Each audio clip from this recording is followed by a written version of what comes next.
Pakistan Tehreek-e-Insaf official YouTube channel के साथ मैं हूं मोहम्मद हमज़ा रशीद। नाज़रीन, पिछले दिनों ज़मान पार्क के अंदर जब पुलिस का रेड हुआ, उस दौरान बहुत ज़्यादा मज़ालिम की इंतहा की गई और बहुत से हीरोज़ उभर कर सामने आए। आज आपकी मुलाकात करवाने जा रहे हैं वैसे ही एक हीरो जो उसी सानहे के अंदर या उसी रेड के अंदर जो उभर कर सामने आए और एक खातून के सामने सीसा पलाई हुई दीवार बनकर खड़े हो गए। आपकी मुलाकात करवाते हैं। मेरे साथ मौजूद हैं इंसाफ यूथ विंग से इनका ताल्लुक है, उस्मान जोड़ा साहब। अस्सलाम वालेकुम जी। वालेकुम सलाम हमजा भाई, क्या हाल चाल है? ठीक ठाक हैं? अल्हम्दुलिल्लाह, आप खैरियत से हैं? शुक्र अल्हम्दुलिल्लाह, शुक्र। उस्मान भाई, सबसे पहले तो आप ज़रा अपना बैकग्राउंड बताएं कि पीटीआई आपने कब ज्वाइन की और कब से पीटीआई का हिस्सा हैं? सर पीटीआई ज्वाइन की 2011 से, गुजरात सिटी से मेरा तल्लक है।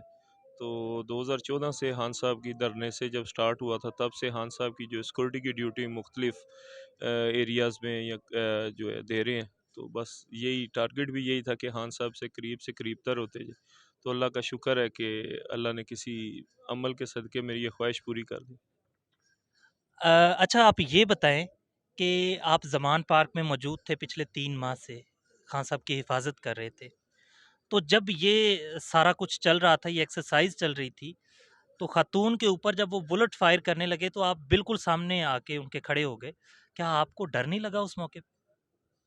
नहीं, बस ये आया था ज़हन में कि जो उनको तकलीफ़ पहुँच रही है उसको मुझे रोकना चाहिए या वो अपने पे ले लेनी चाहिए। बस ये सोच के उनके आगे खड़ा हो गया कि भाई बहन या माँ के बराबर अगर और मेरी भी होती तो मैं उनके लिए जो करता वही मैंने उनके लिए भी किया।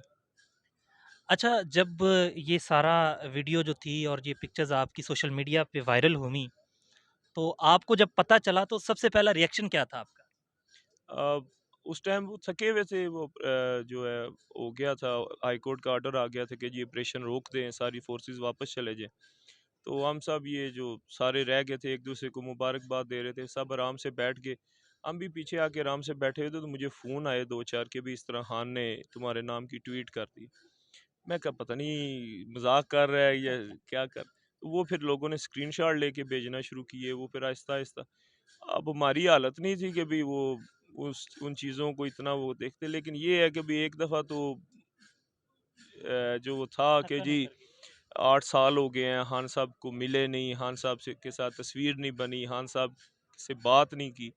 तो वो सारी चीज़ें जो है ना वो कवर हो गई उसके बीच में कि यार खान साहब एक लीडर या आपका मुर्शिद जो है वो आपकी तारीफ़ कर दे, तो फिर इससे बड़ी अचीवमेंट मेरे ख्याल में और क्या होगी। उसके बाद खान साहब ने आपको मीटिंग के लिए भी बुलाया, बल्कि ना सिर्फ मीटिंग की, आपको अपने स्क्वाड में भी शामिल कर लिया। तब क्या रिएक्शन था और मीटिंग का ज़रा आप दास्तान बताएं कि मीटिंग में क्या डिस्कस हुआ? ज़ाहिर है आप इतने अरसे बाद मिले थे खान साहब से। हाँ जी, खान साहब ने बुलाया, थोड़ा-सा इंतज़ार किया बाहर बैठ के, तो वो बस और ज़्यादा वो एक हुआ कि इश्क की इंतहा देखी जा रही है।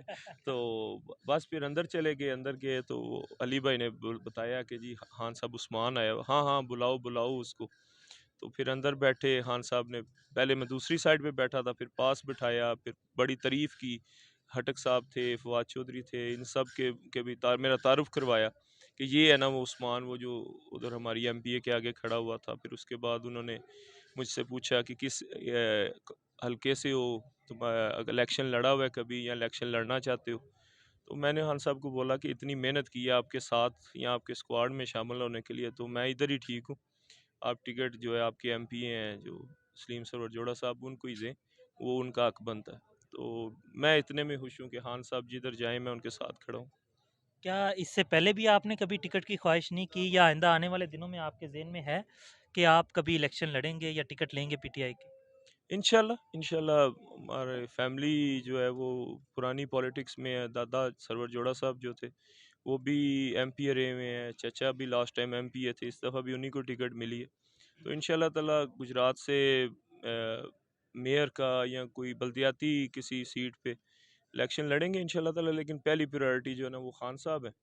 खान साहब से अगर इंशाल्लाह इंशाल्लाह खान साहब वज़ीर आज़म बन जाते तो फिर उनका ज़रा प्रोटोकॉल और हो जाएगा, हमारी ड्यूटी ज़रा रिलैक्स हो जाएगी। तो फिर देख लेंगे, बल्दियाती इलेक्शनों का देख लेंगे, लेकिन पहली प्रायोरिटी हमेशा खान साहब ही होंगे। यानी आपकी फर्स्ट प्रायोरिटी खान साहब है। अच्छा उस्मान साहब, आप मुझे ये बताएं जिस तरह लास्ट टाइम एक्सरसाइज हुई, शेलिंग हुई, ये सारा कुछ हम लोगों ने अपनी आंखों से देखा, बल्कि पूरी दुनिया ने देखा। सुनने में दोबारा आ रहा है कि फिर से शायद कुछ वैसी रेड होने वाली है, पुलिस दोबारा से ये सब एक्सरसाइज करेगी। तो क्या आपको इस दफ़ा कोई थोड़ा डर, झिझक है? क्योंकि लास्ट टाइम काफ़ी उन्होंने मुज़ालिम किए थे। नहीं, नहीं, इंशाल्लाह ताला इस दफ़ा भी आप जिधर आगे खड़ा था उससे 2 कदम आगे ही पाएँगे। इंशाल्लाह खान साहब पे कोई कॉम्प्रोमाइज़ नहीं है, अपनी जान तक का कॉम्प्रोमाइज़ जो है ना, खान साहब के लिए जान भी हाज़िर। अच्छा उस्मान, आप ये बताएँ कि इसके बाद तो मतलब जब ये आपकी पिक्चर्स वग़ैरह और वीडियोज़ वायरल हुई, खान साहब से मुलाकात हो गई, आप तो काफ़ी फ़ेमस हो गए, बल्कि एक सेलिब्रिटी बन बन गए हैं अब तो माशाल्लाह। तो ये बताएँ कि लोग जब आपको प्यार करते हैं, मिलते हैं, आपके साथ सेल्फ़ियाँ लेते हैं, तो आपको कैसा फ़ील होता है और क्या आपने कभी ऐसा सोचा था कि ऐसा होगा? नहीं, सोचा तो नहीं था, लेकिन 2 चीज़ें हैं, एक तो ये है कि अल्लाह का शुक्र करता हूँ, जिसने इतनी इज़्ज़त से नवाज़ा, और दूसरा थोड़ा डर भी जाता हूँ कि जितनी इज़्ज़त अल्लाह ने दी है, मैं उसको सँभाल सकूँगा कि नहीं। तो अच्छा आप ये बताएँ कि पार्टी के अंदर आपके टारगेट्स क्या हैं, गोल्स क्या हैं कि पार्टी के अंदर आप क्या करना चाहते हैं? पार्टी के अंदर मेनली तो हमारा काम तो खान साहब के इर्द-गिर्द ही है कि जो खान साहब के जो टीम है या जो खान साहब की मैनेजमेंट है उसमें अपना मैक्सिमम रोल अदा करें। उसके अलावा यही है कि जो पार्टी पे जो थोड़े बहुत एतराज़ात आते हैं, जो मसले मसाइल आते हैं उनको पॉइंट आउट करें, उनमें बेहतरी लाने की कोशिश करें, ये हमारी कोशिश होगी। आप इतनी देर से पीटीआई के अंदर हैं, खान साहब की हिफाज़त कर रहे हैं और अभी स्टिल आप डटे हुए हैं। आप ये ज़रा बताएँ कि आप कब खान साहब के पास आप कब आए, खान साहब को जॉइन कब किया और खान साहब की वो कौन-सी खूबी थी जिससे इम्प्रेस होकर आपने पीटीआई जॉइन की? अ, टू आगे भी बताया 2014 धरना सिक्योरिटी में उधर से शामिल हुए थे। तब अहमद नियाज़ी साहब और जो साथ दूसरे सारी थी स्क्वाड, अली ख़ान साहब, उमर सुल्तान, अवैस नियाज़ी, ये सारे इन सब के साथ मिलके हमने ड्यूटी देनी शुरू की थी। तो ख़ान साहब की जो सबसे बड़ी चीज़ कि भई आप उन पे कोई भी जो है एतराज़ या कोई भी बात कर सकते हैं, लेकिन आप उन पे ये इल्ज़ाम नहीं लगा सकते उन्होंने कि मुल्क को किसी भी तरह से नुकसान पहुँचाया हो। चाहे आप करप्शन के हवाले से बात कर लें, चाहे आप किसी तरह की कोई कमिटमेंट हो जो पाकिस्तान के लिए की गई हो, उससे अगर वो पीछे हटे हों, कभी भी नहीं ऐसा हुआ। अगर आप मज़हबी या बाकी भी किसी एंगल से उन्होंने कभी ऐसा कोई किरदार, कोई ऐसा उनकी तरफ से नहीं आपको मिलेगा जिससे मुल्क में कोई ख़राबी, कोई नुकसान या कोई किसी किस्म की जो है ख़राबी पैदा होने के चांसेस हों। जी। अच्छा उस्मान साहब, ये तो हो गया आपका सारा पॉलिटिकल बैकग्राउंड और उसके बाद खान साहब के हवाले से जो आपके जज़्बात हैं। ज़रा मुल्की हालात पे आते हैं। ये बताएँ कि मुज़ाकरात चल रहे हैं, दूसरी जानिब परवेज़ इलाही और पीटीआई के लीडर्स के घरों पे रेड हो रहे हैं। तो क्या आप समझते हैं कि ये मुज़ाकरात कामयाब होंगे? और अगर होंगे तो क्या नताइज होंगे उसके और किस पॉइंट पे ये ख़त्म होंगे? सर मुज़ाकरात बेसिकली तो सुप्रीम कोर्ट के आर्डर पे पीटीआई जो है वो अपनी एक ज़िम्मेदारी पूरी कर रही है कि भई सुप्रीम कोर्ट ने बोला है कि आप लोग मुज़ाकरात करें। उनसे उम्मीद तो अच्छे की ना पहले थी ना अब है। अल्लाह के घर अच्छे की उम्मीद है कि शायद अल्लाह उनसे भी कोई बेहतरी का कोई काम ले ले जिससे पाकिस्तान के लोगों की कोई बेहतरी या आसानी का सबब बन जाए। बाकी वो पहले दिन ही जी आज फजलुर रहमान की पार्टी नहीं शामिल हुई, आज ये पार्टी शामिल नहीं हुई। वो मुज़ाकरात क्या होंगे और क्या उनका नतीजा निकलेगा? लेकिन ये है कि भई सुप्रीम कोर्ट ने बोला मुज़ाकरात करें, हमारी तरफ से लोग चले गए। तो जो उनका किरदार है या जो कुछ कर रहे हैं वो आप लोगों के सामने है कि भी इस तरह चादर चार दीवारी का तकद्दुस पामाल किया गया।